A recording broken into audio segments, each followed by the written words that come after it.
अस्सलामुअलैकुम। Lecture 46 start करते हैं जी।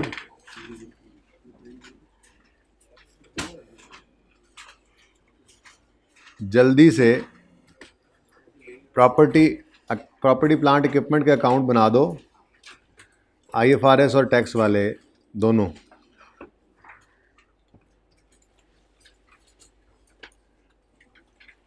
जैसे कल बनाए थे।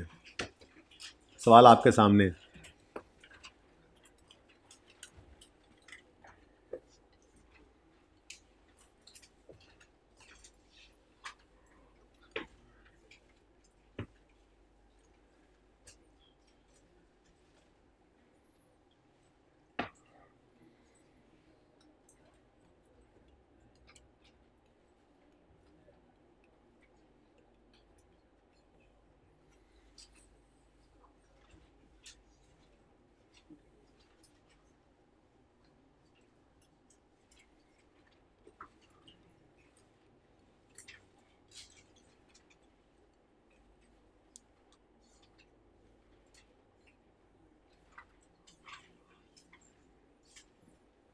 जी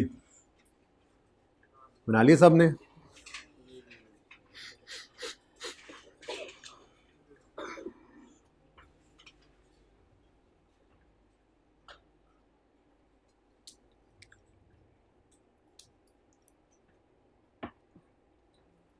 डन।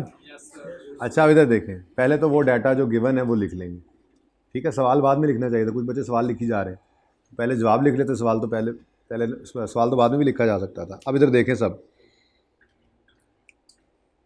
ओपनिंग WDV टैक्स वाली एक्सीड कर रही है opening WDV of accounting by 170।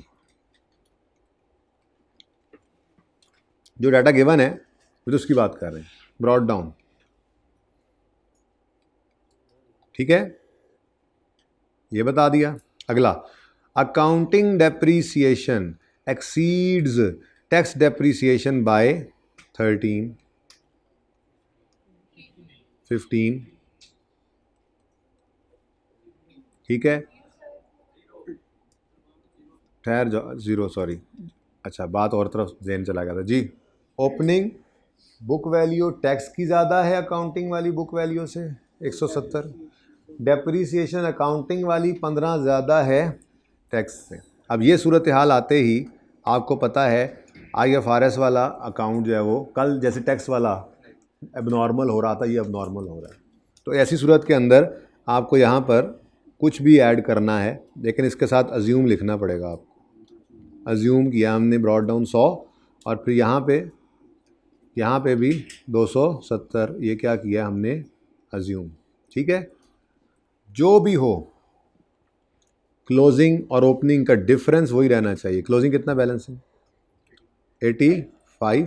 और यहाँ पे क्लोजिंग कितना बैलेंसिंग? 270। इन दोनों का डिफरेंस कितना है? 180। ये 185 रहे, चाहे आप अजम्पशन जो मर्जी लेते रहे, जैसे मर्जी आपने किया, ठीक है। लेकिन मैंने आपको तरतीब वही सिखाई। पहले सवाल का गिवन डाटा हमने लिखा, अगर उससे काम चल जाता, जैसे कल के सवाल में यहाँ पे एक सवाल साथ किया था ना,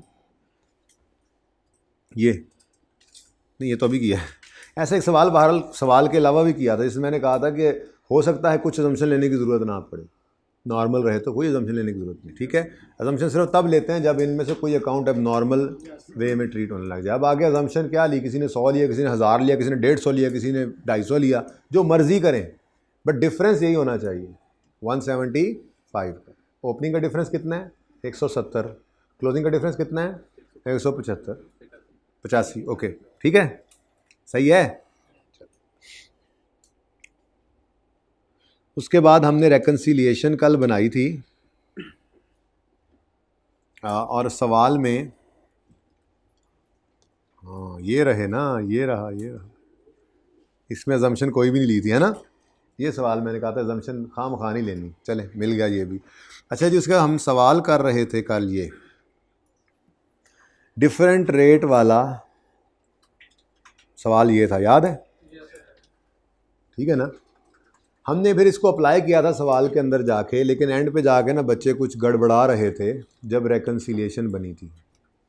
ठीक है, तो उस रेकन्सिलिएशन को दोबारा बना लेते हैं हम, इस सवाल की रेकन्सिलिएशन को दोबारा बना लेते हैं। ठीक है, नोट पूरा ही बनाते हैं जी। नोट बन रहा है, नोट का नाम टैक्सेशन होता है।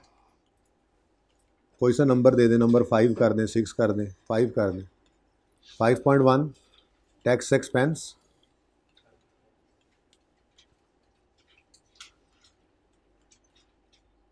Current tax. अब ये हमारा सवाल है, करंट टैक्स कितना आ रहा है? 69.5, 69.5। डेफर्ड टैक्स सवाल के अंदर गिवन है कोई? इस सवाल में कोई डेफर्ड टैक्स गिवन नहीं था, तो टैक्स एक्सपेंस कितना बन गया? नहीं होगा ना कोई भाई टेम्परेरी डिफरेंस, तो नहीं आया डेफर्ड टैक्स। ठीक है, टेम्परेरी डिफरेंस कोई नहीं है। आप कहोगे सर वो रेट का डिफरेंस था ना, भाई वो तो परमानेंट था। वो यूं समझ लो, ये देखो नॉर्मल रेट कितना है? अच्छा इस सवाल में नहीं था, वो किस में था? इसी में ही है। ठीक है, नॉर्मल, अच्छा वो सवाल छुपा हुआ है ना, ये ऊपर है। नॉर्मल रेट कितना था? 40। हमें ये डिविडेंड इनकम कितने में टैक्सेबल हो रही है? 5। इसका मतलब इसका 35% एग्जेम्प्ट है, ऐसे भी कह सकते हैं। मैं दोनों तरह से बताऊंगा अभी। इसका मतलब 35% क्या है? एग्जेम्प्ट। और एग्जाम्प्ट तो याद नहीं है आपको कि परमानेंट डिफरेंस होता था, इसीलिए तो इस सवाल के अंदर कोई टेम्परेरी डिफरेंस आ ही नहीं। डेफर्ड टैक्स कोई नहीं आया, डेफर्ड टैक्स सिर्फ टेम्परेरी डिफरेंसेस की वजह से आता है, ये हमने डिसाइड किया हुआ है। ओके, रिकॉन्सिलिएशन बना लेते हैं जी। कौन सी? री वाली। कौन सी?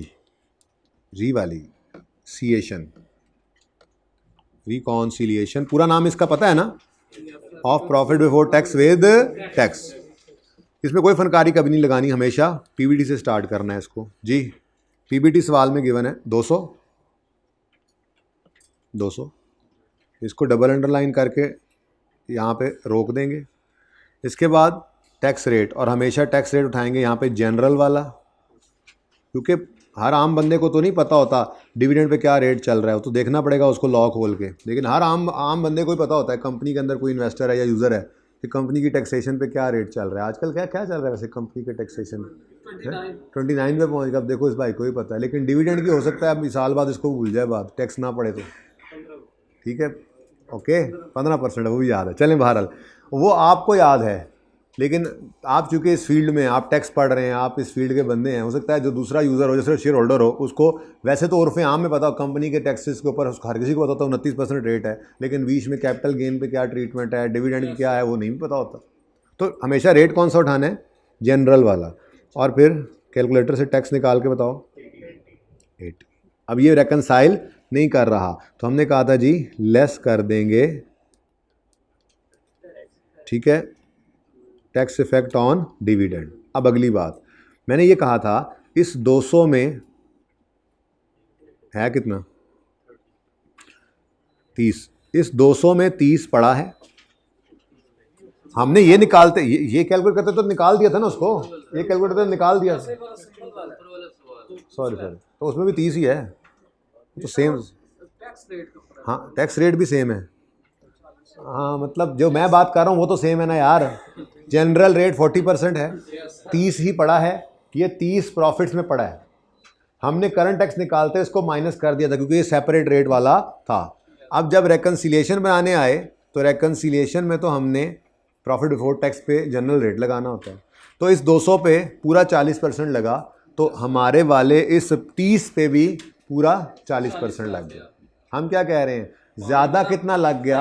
35। तो उस 35 को क्या कर दो? माइनस। इस बात को यूं भी बोल सकते हैं, जैसे हमने एग्जाम्प्ट इनकम के बारे में कहा था कि इस पर टैक्स लग गया, ये तो एग्जाम्प्ट है, इसको निकाल दो। तो इस डिविडेंड में कितना एग्जाम्प्ट है?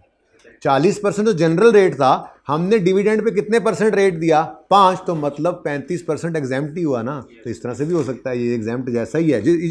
इसमें से कितना एग्जाम्प्ट है? तो फिर ओहो, 30 का 35% एग्जाम्प्ट था, उस पर भी टैक्स लग गया। ठीक है, 10.5 आ गया और 69.5 हो गया रेकन्सिल। ठीक है, तो ये दोनों तरह से जैसे आपको बात आसान लगे आप वैसे कर लो। कल हमने ये बात की थी, 30 इसमें पड़ा है, उस 30 पे 40% लग गया है, 35% ज़्यादा लग गया है तो माइनस कर दो 30 का 35%। इस तरीके से सोच लो, या ऐसे सोच लो 30 पर सिर्फ 5% टैक्स है, 35% एग्जैम्प्ट है नॉर्मल टैक्सेशन से, तो वो जो एग्जैम्प्ट है वो माइनस कर दो, तो 30 का 35%। तो जिस तरह से मर्जी सोच लो। बहरहाल ये भी कल की रिवीजन हो गई, 2 बातें हो गई। तीसरी बात जो हमने एक और की थी यहीं पर, वो ये की थी कि मिसाल के तौर पे हमारे पास एक बिल्डिंग बन रही है, ठीक है जी, उस पर हमने कंस्ट्रक्शन कॉस्ट इनकर कर दी हुई हैं कोई 500 रुपये की, लेट्स से हमने वो 500 रुपये की उस पर कॉस्ट इनकर कर दी हैं, 70 रुपये का बोरोइंग कॉस्ट नेट शेट करके ऐड किया हुआ, ठीक है। तो carrying amount tax base as on वाली वर्किंग में हम अकाउंटेंट्स कहते हैं 570 का एसेट है, टैक्स वाले कहते हैं नहीं, इस 570 में से 70 निकाल लो और वो करंट टैक्स में एज डिडक्शन ले लो, और हम यहाँ पर सिर्फ 500 रखेंगे। ये पक्के पक्के उसूल हैं, ठीक है जी। तो ये हमने ट्रीटमेंट किया था बोरोइंग कॉस्ट, ठीक है। और मेरे ख्याल में कोई खातिर खा चीज़ हमने नहीं डिस्कस। यार नॉर्मली होता नहीं है, हो सकता है, होगा तब भी यही करोगे, यहाँ पर भी यही करोगे, यहाँ पे अलग करके उस पर 50% लगाओगे, फिर यहाँ पे खुद सोचो ना क्या करना पड़ेगा, पड़े पड़े कितना लगा है, जो कम लगा है वो लगा दोगे, ठीक है। ओके जी, बोरिंग कॉस्ट की भी रिवीजन हो गई। चलो अब आज वाला सवाल करते हैं। पेज 306 पे थे हम, कौन सा क्वेश्चन किया था हमने?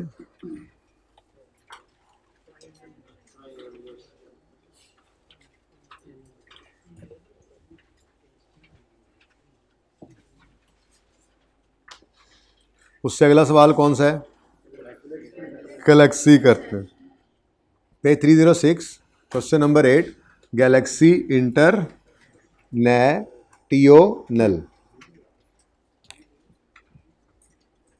रिक्वायरमेंट क्या है? Prepare a note on taxation for inclusion in companies financial statements for the year ended 31 December 10, giving appropriate disclosure relating to current tax expense including a reconciliation to explain relation between tax expense. तो सारा कुछ ही बताया होता है उसमें, ठीक है। अब थोड़ा तरीका, वारदात का तरीका, जब नोट उसने मांग ही लिया तो हम पहले ना सफ़े के ऊपर नोट की 2-4 मोटी मोटी चीज़ें लिख लिया करेंगे। अब पर्चे के लिए तैयारियां करें ना, ठीक है। तो क्या नाम है जी, बिजनेस का नाम क्या है? Galaxy international.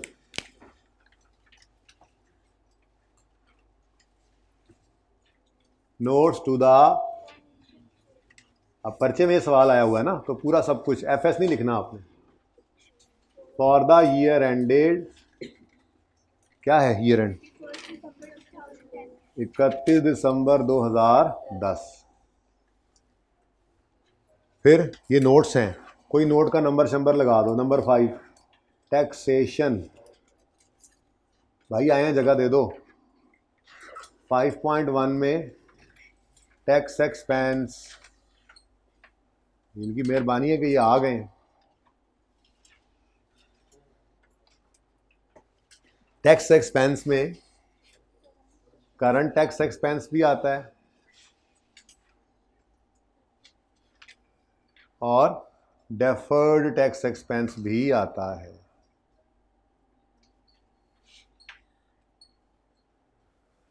उसके बाद 5.2 में हम रेकन्सिलिएशन बनाएंगे। ये मोटा मोटा काम पहले कर लेंगे ताकि जो चीज़ें समझ में आएँ वो तो निकाल के पर्चे में ले आएँ, ठीक है। मैं ज़रा फॉर्मेट बना लूँ, फिर मैं लिखते हुए इस तरह हो जाऊँगा, ठीक है ना। फॉर्मेट आपको पता ही। तो रिकॉन्सिलिएशन, कौन सी?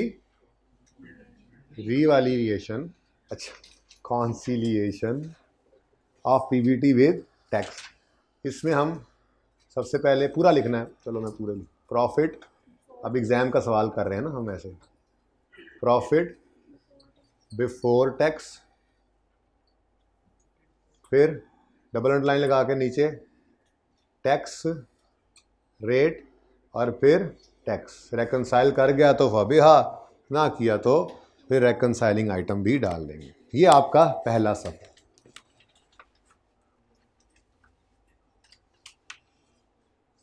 एक ही साल है, देखो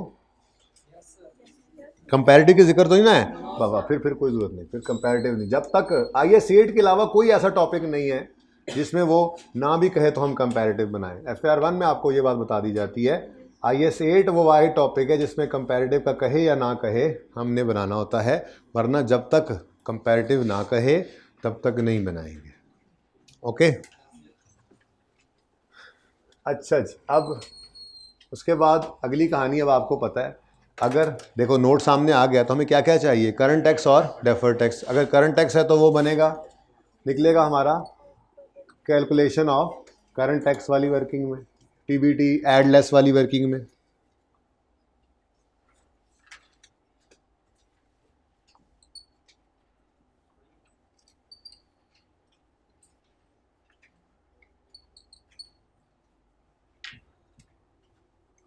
और उसके बाद डेफर्ड टैक्स है तो उसका लेजर बनता है, और लेजर में क्लोजिंग बैलेंस जो है आता है वो आता है deferred tax liability slash asset as on वाली वर्किंग से।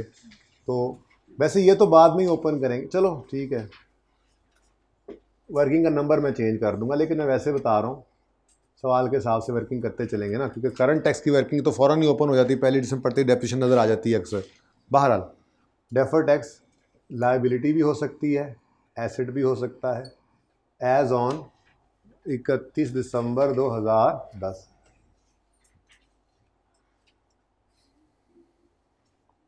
Carrying amount, tax base, difference और टैक्स रेट भी सवाल से मिल जाएगा जब, तो लिख लेंगे। उसके आगे ज़रूरत के मुताबिक जो वर्किंग्स बनी, ठीक है, ओके। तो ये सारी प्लानिंग थी। पहले सफ़े के ऊपर आपने रिक्वायरमेंट के लिए जगह छोड़ दी, या कम से कम ये 2-4 चीज़ें लिख भी ली तो कोई मसला नहीं। उसके बाद वर्किंग 1 से काम शुरू हो गया। अब आपका यहाँ पे करंट टैक्स की वर्किंग एंड सो ऑन चलते जाएंगे। एड लेस में 4, 5, 5, 6 लाइनें छोड़ दिया करो, इससे ज़्यादा क्या आना।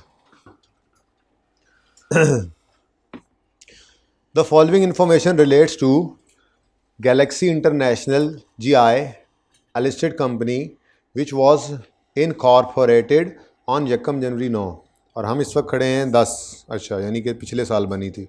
The profit before tax for the year is, PBT कितना है, जो डाटा मिलता जा रहा है लिखते जाएं। प्रॉफिट बिफोर टैक्स 200, ये 200 लिखा है मैंने, बतख और उसके बच्चे लग रहे थे, अभी वैसे ही है, खैर चलें, लेकिन पता लग रहा है। Next, the details of accounting and tax depreciation on fixed assets is as follows. Accounting depreciation 9 और 10 की, टैक्स डेप्शन 9 और 10 की। Point 3, on 1st April Galaxy received a loan, interest is paid. Point 4, Galaxy invested 20 as long term deposit, interest is receivable. Point 5 में opening deferred tax given है। Point 6 में 35% rate दिया हुआ है। सवाल ख़त्म, ठीक है। तो एडजस्टमेंट तो काफ़ी सारी ही एडजस्टमेंट है बेटा, बारी बारी करेंगे, ठीक है भाई। वो एक्रूअल की रिवीजन है आज, होगी इंशाल्लाह इन दोनों एडजस्टमेंट्स में। इंटरेस्ट एक्सपेंस भी निकालोगे, इंटरेस्ट इनकम भी निकालोगे, इन्वेस्टमेंट इनकम, ठीक है। वो तो बात की बात है, मैं तो सिर्फ ये बताना चाह रहा था आपको। Point 1 तो आपने कर दिया जहाँ यूज़ होना था। Point 2 से फिक्स्ड एसेट्स का लेजर बनाओ। बड़ी अजम्पशंस लेकर आपने 2 दिन बनाया है, आज भी बनाओ ना, लगे पता। शाबाश शाबाश, आपने करना है। उधर देखो, उधर मेरी शक्ल क्या करनी है, देख उन्होंने सवाल के पर रखे। हाँ जी, ये पानी पिलाओगे तो बताऊंगा किसका लेजर बनाए। पानी पिलाने की या लेजर बनाने की? ज़्यादा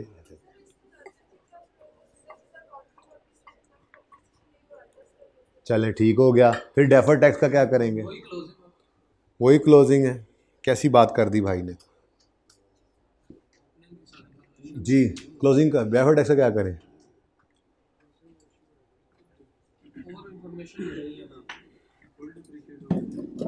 वही क्लोजिंग कैसे? वही क्लोजिंग कैसे? वही ओपनिंग होगा। ज़िंदगी में कभी इस चीज़ को रुकने ना देना, जिसको अभी तुमने रोक लिया, जो बातें तुम्हारे पर आ रही होती हैं, सही आ रही होती हैं, थोड़ा सा सोचो।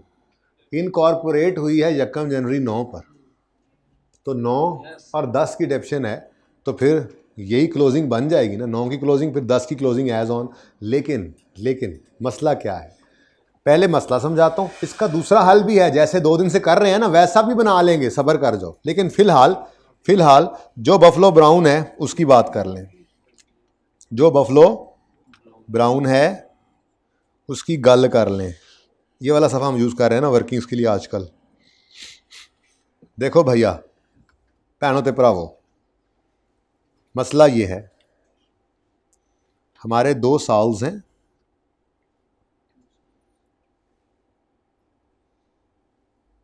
क्या हो गया तुम्हें? अच्छा, 2009 और 2010, ठीक है। और हमें नहीं पता एसिड कितने का ख़रीदा,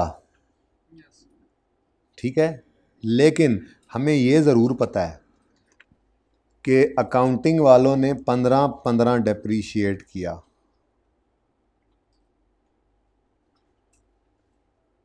हमें नहीं पता इन डेट्स पर बुक वैल्यू कितनी, ठीक है, लेकिन ये अकाउंटिंग वालों का खाता इस लाइन से ऊपर अगर मैं रखूं, अकाउंटिंग वाले चल रहे हैं, ठीक है ना, ओके।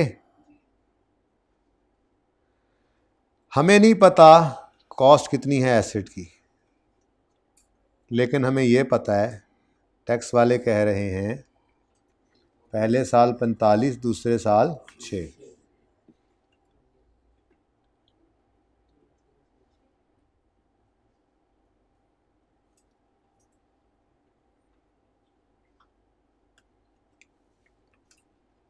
ठीक है,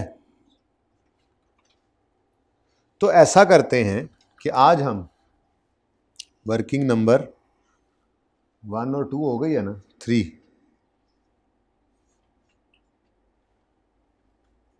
आज हम ऐसा करते हैं, हम अक्यूमुलेटेड डेप्रिसिएशन का अकाउंट बना लेते हैं। अक्यूमुलेटेड डेप्रिसिएशन का अकाउंट नहीं दिया हुआ IFRS के तहत। मैं डैम श्योर हूं 1 जनवरी 9 पर ओपनिंग 0 है, क्योंकि बिजनेस शुरू ही 1 जनवरी 9 को हुआ है। ठीक हो गया। फिर अकाउंटिंग वाले कहते हैं डेप्रीसिएशन लो 15, तो 31 दिसंबर 9 पर क्लोजिंग कितना आ गया? 15, बैलेंसिंग 15।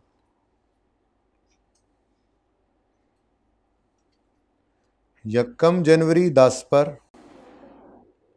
ब्रॉड डाउन कितना है? 15। डायरेक्ट भी हो सकता था, बच्चे कहेंगे तो डायरेक्ट नहीं हो जाता, हो जाता है भाई, लेकिन पहली बार कुछ भी डायरेक्ट नहीं होता। डायरेक्ट तो प्रैक्टिस करते करते फिर टेस्ट के अंदर होता है। वही टेस्ट को कल डिस्कस करेंगे, फिर कल एक्स्ट्रा करेंगे। आज मैं थका हूँ, कल FAR 1 की भी एक्स्ट्रा क्लास थी।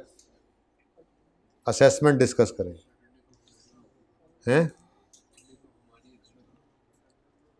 तो एक्स्ट्रा का मतलब यही है, आज भी टाइम बच गया एंड वेलिंग, आज जो बचेगा उसको वो 1-2 थ्रेड्स रहते हैं वो पढ़ा के फारिग कर देना है। फिर उसके बाद ना फिर कल से पास पेपर वो कर लेंगे असेसमेंट डिस्कस, या फिर जो कुछ टाइम बचा करेगा तो एक आधा पास पेपर रहते हैं उसका, ठीक है जी। तो डेप्रीसिएशन 15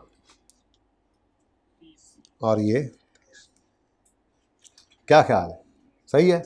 चलो फिर जल्दी से फिर टैक्स का बना के दिखाओ। शाबाश शाबाश, ये वर्किंग 4 बनेगी आपकी, यानी कि ज़रूरी वर्किंग है, मगर कर लो ना, कर लो। देखो मैंने तो कर भी ली है वर्किंग। आप जब पास हो जाओगे आपकी भी ऐसी वर्किंग जल्दी हो जाया करेंगी। तो पास हो जाओ जल्दी जल्दी, रुकना मत। रुकना मना है, कहीं नहीं रुकना इंशाल्लाह।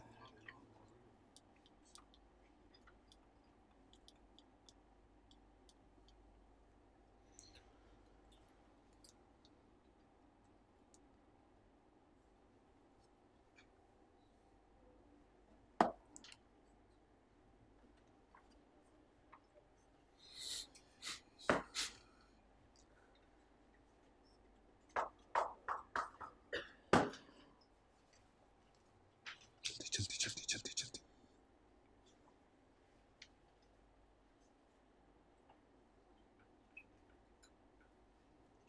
यार कभी ऐसे ही चुप करके बैठ के आप पढ़े। वैसे ये क्लास अच्छी है, मुझे मज़ा आता है। फैरवान पिछली क्लास में खपा देती है, वो खपाती है ना। तुम सुबह वाली में आते हो, वो भी अच्छी है, मतलब सुकून ज़्यादा होता है उसमें। जो दूसरी पिछली क्लास है ना, वो ब्लड प्रेशर हाई कर देते। हो गया? लो भाई, ओपनिंग सिफर है, पहले साल 45 टैक्स डेप्रिसिएशन है, तो ये 45 आ गया। फिर ये 45 ओपनिंग बना, फिर कितनी है 6, तो ये 51 बन गया। 51, 51, 45 और 51। चलो अब भाई हम सवाल कर लेते हैं। पता नहीं डायरेक्ट हो सकती थी करंट टैक्स की कैलकुलेशन, बच्चे कह रहे थे, लेकिन ठीक है, मुझे बैलेंस शीट के लिए यानी ये deferred tax asset liability as on वाली वर्किंग भी तो करनी थी ना, तो उसके लिए फिर शायद मुझे क्लोजिंग्स चाहिए थे। तो आज नया काम किया, एसेट नहीं निकल सकता तो ना सही। एसिड में तो वैसे भी फ़र्क नहीं होता, फ़र्क तो पड़ता ही डिडक्शन की वजह से है, तो वो वर्किंग डिडक्शन निकाल लिए। अभी देखते हैं, टेंशन नहीं लो। फिलहाल तो अकाउंटिंग वालों की डेप्रिसिएशन को रिवर्स कर दो। ओ हमारा साल कौन सा है सिर्फ? अच्छा, तो फिर तो सिर्फ हमें एक ही साल को देखना है, ठीक है। और टैक्स वालों की डेप्रिसिएशन को करो कॉन्सिडर, ठीक है। तो क्या करोगे? ऐड करोगे 15 को और लेस कर दोगे 6 को। तो करंट टैक्स में आए ऐड अकाउंटिंग वालों की डेप्रीसिएशन, ये सवाल में गिवन थी 15, और लेस कर दो टैक्स वालों की डेप्रीसिएशन 6। डन। अब अगली बारी आती है, अब साथ साथ करें आज, ठीक है ना। कल भी बल्कि कर लिया था साथ साथ, ठीक है। अब आ गया deferred tax liability slash asset as on 31 December 10 working two. अब हमारे पास प्रॉपर्टी प्लांट इक्विपमेंट आज नहीं है, ठीक है। तो कोई नहीं, जो है वो लिख लेते हैं, एक्यूम्यूलेटेड डेप्रीसिएशन, ठीक है। एसेट ये अकाउंटिंग वालों के हिसाब से 31 दिसंबर 10 पर 30 क्लोजिंग बैलेंस है, टैक्स वालों के हिसाब से 51 है, ठीक है। तो क्लोजिंग 30, क्लोजिंग 51। अच्छा, लॉजिकली भी प्रूफ करूंगा, लेकिन फिलहाल अब पर्चे के लिए जो तरतीब बताई हुई है वो क्या है। रूल्स हैं हमारे, रूल्स जो पेज नंबर 300 कौन से पे थे?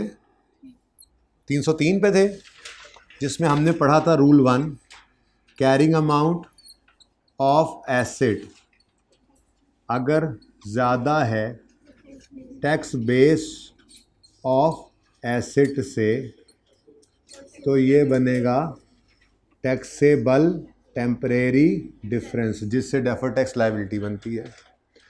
फिर हमने तीसरा रूल पढ़ा था, अगर कैरिंग अमाउंट ऑफ लायबिलिटी ज़्यादा हो टैक्स बेस ऑफ लायबिलिटी के, तो ये होता है डिडक्टेबल टेम्परेरी डिफरेंस। अब हमने पढ़ रखे हैं सिर्फ ये 2 रूल्स, इससे तीसरा चौथा भी बन जाता है, ठीक है। अब आज हमारे पास एक चीज़ है, जिस चीज़ का नाम एक्यूमुलेटेड डेप्रिसिएशन है। अब ना तो ये तितर है, ना ये बटेर है, ना ये एसेट है, ना लायबिलिटी है, बल्कि क्या है? ये कॉन्ट्रा एसेट है। कॉन्ट्रा एसेट अकाउंट, ठीक है, ये कॉन्ट्रा एसेट अकाउंट होता है। अब या तो ये है, ठहर जाओ, अगले उसूल भी लिखवा दो, दूसरा और चौथा भी लिख लेते हैं जी, इसी को देखकर। कैरिंग अमाउंट ऑफ एसेट अगर लेस हो टैक्स बेस ऑफ एसेट से तो ये बनेगा डिडक्टेबल टेम्परेरी डिफरेंस। और अगर कैरिंग अमाउंट ऑफ लायबिलिटी कम हो टैक्स बेस ऑफ लायबिलिटी से तो ये टैक्सेबल। इसको देखकर बना लिया उलट। लॉजिकली भी फिगर्स लिखते जाओ, मैं आपको प्रूव कर देता हूँ, ज़रूरत नहीं होती वैसे खास। अब एक एसेट और लायबिलिटी के रूल्स तो हैं, अब एक काम कर लेते हैं, 5 और 6 रूल डालते हैं जिसमें कॉन्ट्रा एसेट अकाउंट के रूल्स बना देते हैं। क्या ख्याल है? ऐसे कर लें? पागल नहीं है, ऐसे कर लें। कॉन्ट्रा एसेट लायबिलिटी तो नहीं है, लायबिलिटी जैसा तो है, मैंने प्रोविजन के लेजर में भी ये बात समझाई थी। तो हम मजबूरी के दर्जे में लायबिलिटी वाले रूल्स को यूज़ कर लेते हैं, ठीक है। अब लायबिलिटी के ये 2 रूल्स हैं, अब हम देखते हैं लग कौन सा रहा है। ये लायबिलिटी नहीं है बट लायबिलिटी की तरह से बिहेव करता है ना, तो ये लायबिलिटी वाला रूल लगा रहे हैं। तो कैरिंग अमाउंट लायबिलिटी की कम है टैक्स बेस से, तो ये हमारा मजबूरी में बफलो ब्राउन मजबूरी में ये वाला रूल लगा लेते हैं, ठीक है। अब इधर देखो, कैरिंग अमाउंट, थोड़ी देर कर लें ऐसे। कैरिंग अमाउंट ऑफ, लॉजिकली भी समझा दूंगा बाद में। Carrying amount of liability is less than tax base of liability. Difference कितना है? 21 is taxable temporary difference.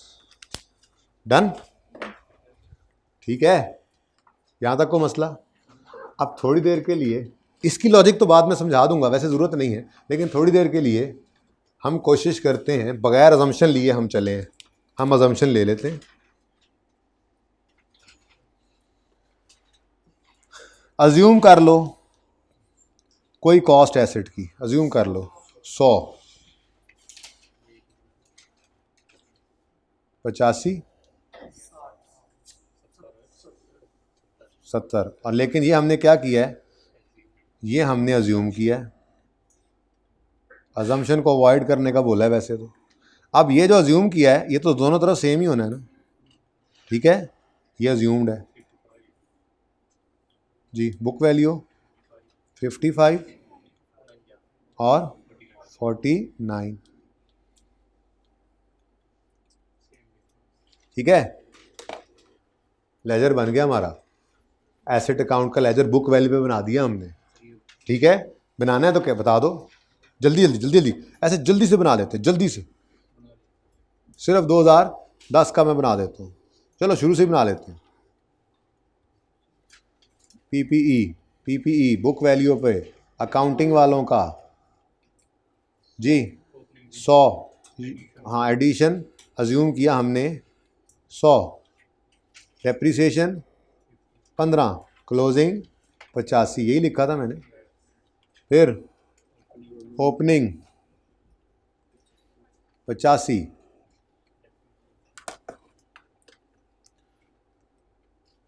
Depreciation 15, closing 70,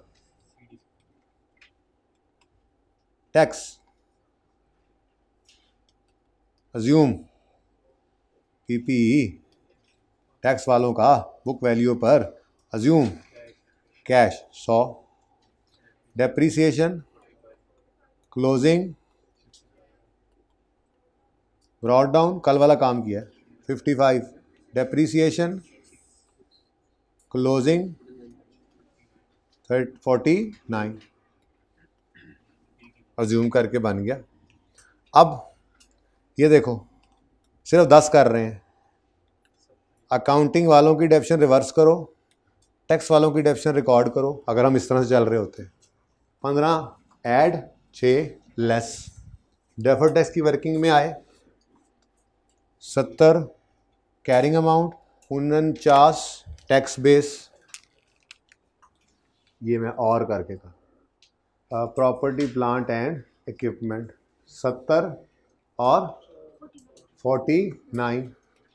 अब पुराना rule, carrying amount of asset is greater than tax base, तो 21 का टैक्सेबल टेम्परेरी डिफरेंस। लॉजिकली सोच लो बेशक, future में accounting वाले 70 डेप्सिट करेंगे, टैक्स वाले 49। ऐड होने वाली फिगर, ये रिवर्स होता है ना, ऐड होता है, ये लेस होता है, तो ऐड होने वाली फिगर फ्यूचर करंट टैक्स की वर्किंग ज़हन में रखते हुए ये फ्यूचर में ऐड बैक होगा, ये लेस होगा। ऐड वाली फिगर ज़्यादा तो टैक्सेबल टेम्परेरी डिफरेंस। ठीक है, सही है, तो सेम है, लेकिन सिर्फ प्रूफ किया, अजम्पशन लेकर यहाँ तक पहुँचे। ऐसा नहीं करते हम नॉर्मली, कर ले कोई तो गलत नहीं है, तो नतीजा उसका भी सही है। ठीक हो गया, तो ये अज्यूम नहीं किया हमने, बस चुप करके ये अकाउंट्स बना लिए। अब आप कहोगे सर कॉन्सेप्ट से भी समझाएं ना, ऐसे तो इतना चास नहीं ना आई। अच्छा, एसिड तो सेम है, एसिड तो सेम है। अक्यूमुलेशन में 30 पड़े होने का मतलब ये 30 डेप्रिशिएट हो चुका है, ये अभी 51 डेप्रिशिएट हो चुका है, तो ज़्यादा डेप्रिशिएट कौन सा हो चुका है? टैक्स वाला। तो फ्यूचर में फिर कौन सा कम होगा? तो बात घुमा के ऐसे समझी जा सकती है, फ्यूचर में ये ज़्यादा डेप्रिशिएट करेंगे, ये अब कम डेप्रिशिएट करेंगे, बची जो बुक वैल्यू कम होगी, जिसके एसेट तो सेम ही है ना, सेम एसेट की डेप्रिसिएशन आज तक 30 हो गई और इसकी 51 होगी, तो किसने ज़्यादा डेप्रिशिएट कर लिया हुआ है इस दिन तक? अब कॉस्ट तो वही है, तो फ्यूचर में अकाउंटिंग वाले 30 डेप्रिशिएट, अकाउंटिंग वाले जितना डेप्रिशिएट करेंगे टैक्स वाले उससे कम करेंगे, तो ये डेप्रिशिएट ज़्यादा करेंगे, ये कम करेंगे, ये ज़्यादा करने वाले ऐड बैक करेंगे, कम करने वाले लेस करेंगे, तो ऐड होने वाली फिगर ज़्यादा होगी और टैक्सेबल। लेकिन इतनी लंबी सोच, ये घूम ही जाता है बंदा। अभी तो क्लास में तो लॉजिक दे दी, दूसरी तरह से भी समझा दिया, लेकिन आसान हल क्या है?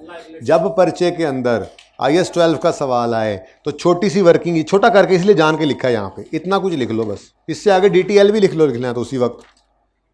ठीक है, सही है ना, ये छोटा सा रूल लिख लिया।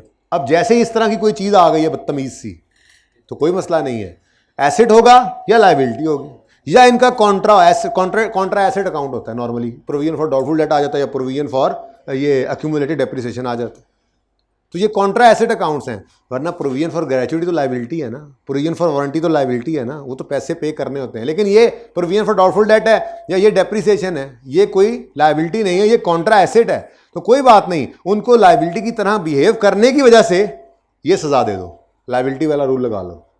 ठीक है, और उसी तरह से देखो कि यूं कह लो लायबिलिटी कि कैरिंग अमाउंट कम है टैक्स बेस से, तो यहाँ से देख लो, अल्लाह अल्लाह ते खैर सल्ला, प्रूफ करके हमने देख लिया है कि ये बिल्कुल सही था। तो पर्चे के लिए जो करना है वो ये है, इसको लायबिलिटी की तरह समझना है और ये लिखा होना है, उठा के लिख लेना है। क्लास के लिए आपको मैंने एसेट अकाउंट बना के भी सिखाया ज्यूम करके कि सही है, और इससे भी समझाने की कोशिश की, जो कि आधों को समझ आई, आधों को नहीं आई, ज़रूरत नहीं। जाहिर है बनाएंगे तो, मैंने गलत चीज़ थोड़ी सिखाई है यहाँ पे, लेकिन मैं कह रहा हूँ कि आप इसकी बजाय ये बना लें, ये सही है, ये सही है। टाइम टेकिंग ना भी हो, हमने अजम्पशंस को अवॉइड करना है ना वैसे, लेकिन अगर किसी ने ये कर दिया है तो ठीक है, कोई मसला नहीं है, बताया है कि ये भी हो सकता है अल्टरनेटिवली, प्रूफ भी किया इसको।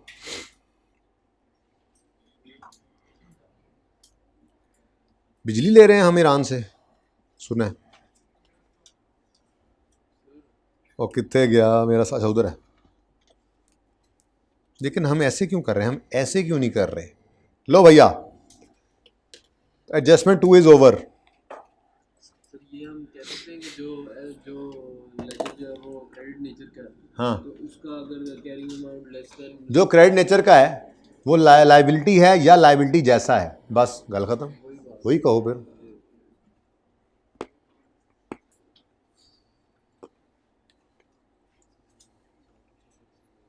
आज FR1 में एक सवाल बना, उसमें मैंने वजीरिस्तान में एक प्रॉपर्टी खरीदी, फिर आपका रेफरेंस दे के बताया कि ईद से पहले वो बच्चा घर जाने लगा तो कहने लगा वहाँ ऑपरेशन होने लगा, मैंने जल्दी आना है। तो फिर मैंने वो बताया बच्चों को कि वजीरिस्तान में हमारी कंपनी ने प्रॉपर्टी खरीदी थी इन्वेस्टमेंट पोटेंशियल देखकर, लेकिन ऑपरेशन शुरू हो गया, फेयर वैल्यू गिर गई। तो मैं देख के याद आया, बल्कि तुम्हारे ये मेवे खा के याद आया। ओके, पॉइंट 3 पढ़े, पॉइंट 3 ना पढ़े, ज़रा जल्दी से एक छोटी सी चीज़ रिवाइज करें। एक्सपेंस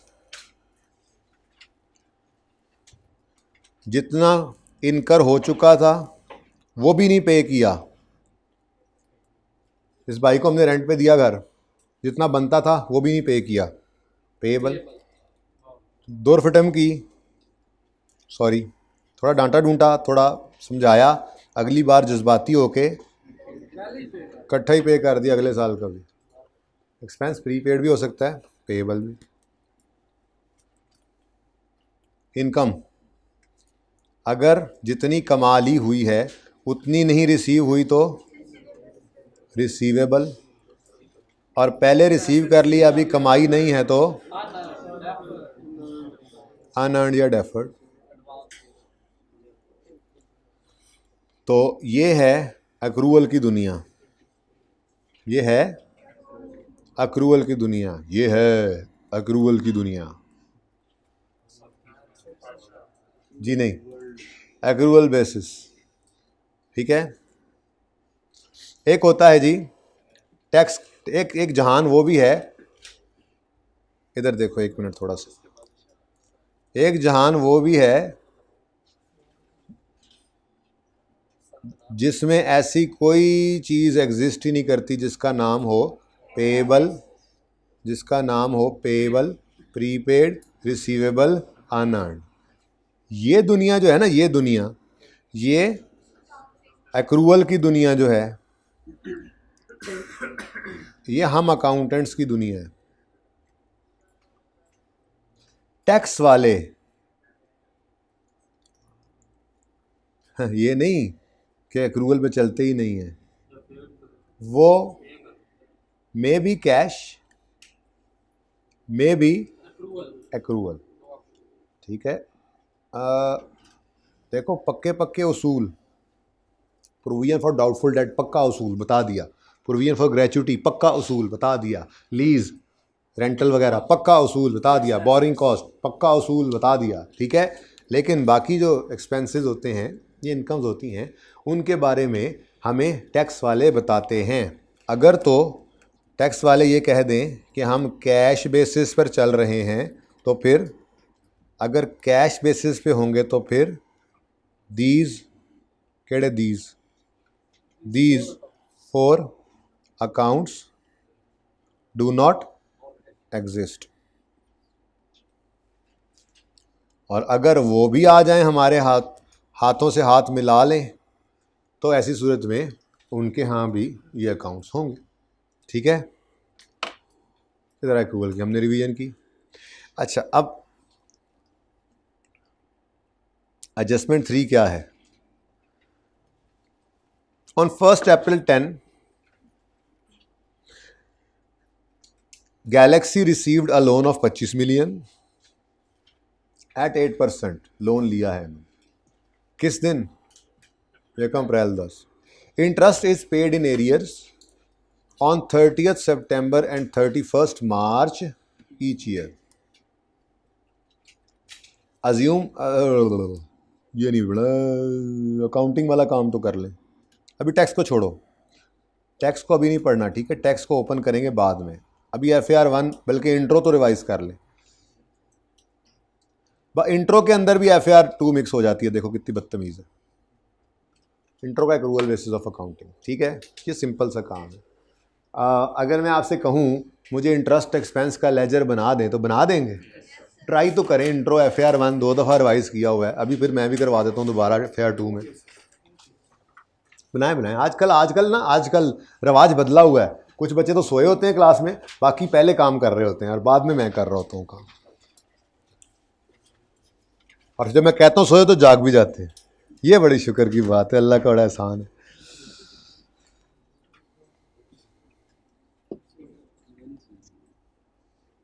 अब एक जो कह रहे हैं मैं नहीं सोया था, जो सोया था उसको पता लग गया है, बाकियों को बताना ज़रूरी नहीं है, मैं समझता बिल्कुल भी। यहाँ पे वर्किंग नंबर क्या है, नंबर चल रहा आजकल 5। यहाँ पे बच्चों आपने मुझे बना के दिखाना है इंटरेस्ट एक्सपेंस का लेडजर।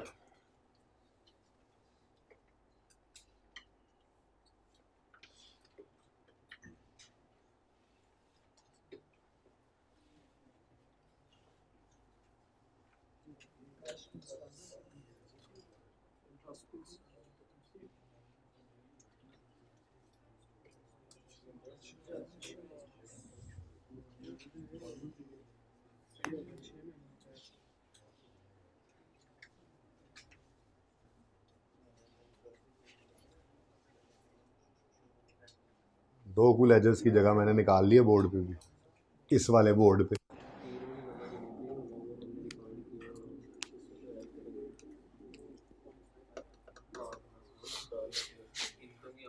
ओके जी, बचपन में आपने सिंगल अकाउंट अप्रोच से ये एक्सपेंस का लेजर बनाना सीखा होगा, नहीं सीखा हुआ तो अब मैं सिखा रहा हूँ।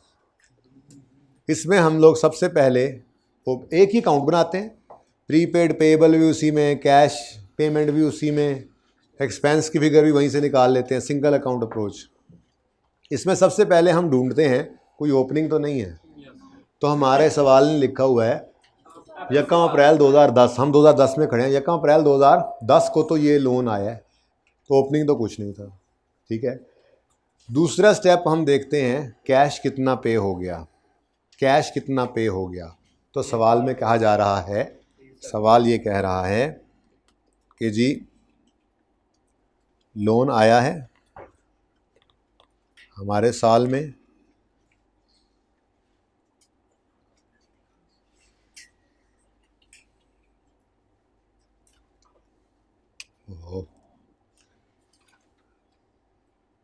जी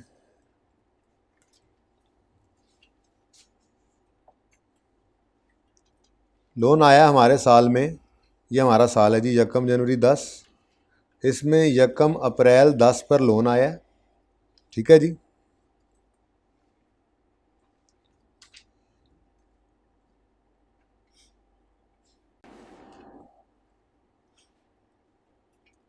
और क्या हो रहा है यार, इंटरेस्ट जो है वो 6 मंथली पे हो रहा है, यानी हर 6 महीने बाद। यानी लोन आया 1 अप्रैल को, 6 महीने तक ये आउटस्टैंडिंग रहा, तो 6 महीने बाद बनता है 30 सितंबर। अब 2 तरह के अरेंजमेंट्स हुआ करते हैं, या तो 6 मंथली इंटरेस्ट है तो 6ठे महीने के आखिरी दिन पे हो जाएगा, या 7वें महीने के पहले दिन। लेकिन हमें इससे कोई लेना देना नहीं है, क्योंकि हमारा साल और लोन का साल डिफरेंट है, ठीक है। बहरहाल वो कह रहा है लोन का इंटरेस्ट पे होता है हर साल 30 सितंबर को, हर 6 महीने बाद 30 को और 31 को, यानी कि इन 6 महीनों का इंटरेस्ट 30 सितंबर 2010 पे हो जाएगा, और अगले 6 महीनों का इंटरेस्ट वो तो अगले साल 31 मार्च को जाके पे होगा। हमें पे जब होगा उससे लेना देना नहीं है, हमें मसला ये आएगा अभी थोड़ी देर में कि हमारे साल में जितना अरसा लोन इस्तेमाल हो गया है वो पे नहीं भी हुआ तो रिकॉर्ड करें। खैर मैं तो आपको ये कह रहा हूँ कि आपने, ये रिवीजन चल रही है इंट्रो, ठीक है ना, आपने सबसे पहला है देखना है कोई ओपनिंग तो नहीं है। वैसे तो अब एक्सपेंस भी निकल सकता है, इतना ज़्यादा डाटा अवेलेबल है इस सवाल में, एक्सपेंस भी निकल सकता है, लेकिन हम फिलहाल अपनी तरतीब पुराने वाली चलाते हैं, बच्चों ने जैसे पढ़ा होता है, ठीक है। तो ओपनिंग बैलेंस कोई नहीं है। फिर कैश देखते हैं कितना पे हुआ है, तो कैश कितना पे हुआ है, इंटरेस्ट की मद में, इंटरेस्ट का लेजर बना रहे हो ना। 1 अप्रैल 10 से 30/9/10 तक के 6 महीनों का इंटरेस्ट 30/9/10 की शाम को पे हो गया है, तो ये पे हुआ है, ये कैश है, ठीक है। लोन कितना है 25 मिलियन, इंटरेस्ट रेट क्या है 8%, ठीक है जी। एक मिनट, तो एक मिनट, कैश किस तरफ आता होता है एक्सपेंस के लेजर में, बचपन वाली एंट्री याद करें, एक्सपेंस डेबिट तो कैश क्रेडिट, तो कैश इधर आ गया। अब लोन कितना है 25 मिलियन, रेट ऑफ इंटरेस्ट और कितने महीनों का, अब ये 8% ना नहीं लिखा हुआ तो पर एनम है, पर एनम है, ठीक है। तो साल का इंटरेस्ट है, अभी सिर्फ 6 महीनों का पे किया यहाँ पे जी, 1 पे हो गया, जाग के बैठे सारे, ठीक है जी। 6 महीनों का इंटरेस्ट पे हो गया, ओके। अब ईयर एंड आ गया, ये रैंड ये तस्वीर में बनाया है, ये हमारे साल में ये अक्टूबर नवंबर दिसंबर में भी ये 3 महीने लोन इस्तेमाल हुआ है, ठीक है, लेकिन इन 3 महीनों का इंटरेस्ट पे हो गया है, नहीं हुआ, क्यों? 6 महीने बाद पे होना है, वो 6 महीने बाद 31 मार्च को पे होना है, हमारे साल के एंड तक पे नहीं हुआ होगा, लेकिन ये 3 महीने लोन तो इस्तेमाल हो गया, बोरिंग कॉस्ट इंटरेस्ट इनकर तो हो गया, लोन इस्तेमाल हो गया। अगर आज जाके लोन वापस कर दो तो सिर्फ 25 महीने नहीं लेंगे, इन 3 महीनों का इंटरेस्ट भी लेंगे बैंक वाले, तो ये 3 महीने का इंटरेस्ट इनकर हो चुका है, तो फिर पे हो गया तो अच्छी बात, नहीं पे हुआ तो रिकॉर्ड करें, और अगर ज़्यादा पे हो गया तो प्रीपेड, वैसे एडवांस में इंटरेस्ट होता नहीं है। बहरहाल एक्सपेंस की अगर बात करें तो पेबल प्रीपेड दोनों हो सकते थे ना, ठीक है। तो हमने ये देखा कि हमारे साल के आखिरी 3 महीनों का इंटरेस्ट पे नहीं हुआ, तो पहला काम ओपनिंग देखते हैं, दूसरा काम कैश लेते हैं, तीसरा काम क्लोजिंग निकालते हैं, ठीक है। तो हम क्लोजिंग लायबिलिटी देख रहे हैं अपनी, क्लोजिंग में हमारे पास क्लोजिंग में पेएबल आ रहा है, क्लोजिंग पेएबल क्यों है? क्योंकि 25 मिलियन का लोन 3 महीने हमने इस्तेमाल कर लिया है, लेकिन इन 3 महीनों का इंटरेस्ट अभी पे नहीं किया, कितना? 0.5, ठीक है। तो स्टेप 4 हुआ करता था, इंटरेस्ट एक्सपेंस की फिगर निकाल लेते थे, बैलेंसिंग, जो कि प्रॉफिट एंड लॉस में आप बच्चे लेकर जाया करते थे। ये कितना है जी? वैसे इस सवाल में इतना एम्पल डाटा गिवन था कि आप ये 1.5 भी पहले निकाल सकते थे। तो 4 चीज़ें नॉर्मल होती हैं इस अकाउंट में, ओपनिंग, क्लोजिंग, एक्सपेंस और कैश। ओपनिंग, क्लोजिंग, एक्सपेंस और कैश, तो कोई सी 3 निकाल लो, चौथी बैलेंसिंग। वो डाटा के हिसाब से चेंज भी हो सकता है। ओपनिंग था नहीं, 0, ठीक है, कैश लिया हमने, क्लोजिंग पहले निकाल लिया, एक्सपेंस बैलेंसिंग आ गया, ठीक है। ओपनिंग नहीं था, 0, आप कैश लिखते, आप एक्सपेंस पहले निकाल लेते तो क्लोजिंग बैलेंसिंग आ जाता, ठीक है। तो 4 नॉर्मल चीज़ें हैं, ओपनिंग, एक्सपेंस, कैश, क्लोजिंग। इस एक्सपेंस के सिंगल अकाउंट अप्रोच में एक्रूअल वाले लेजर के अंदर 4 नॉर्मल चीज़ें आया करती थी, ओपनिंग प्रीपेड या पेएबल, क्लोजिंग प्रीपेड या पेएबल, कैश और एक्सपेंस।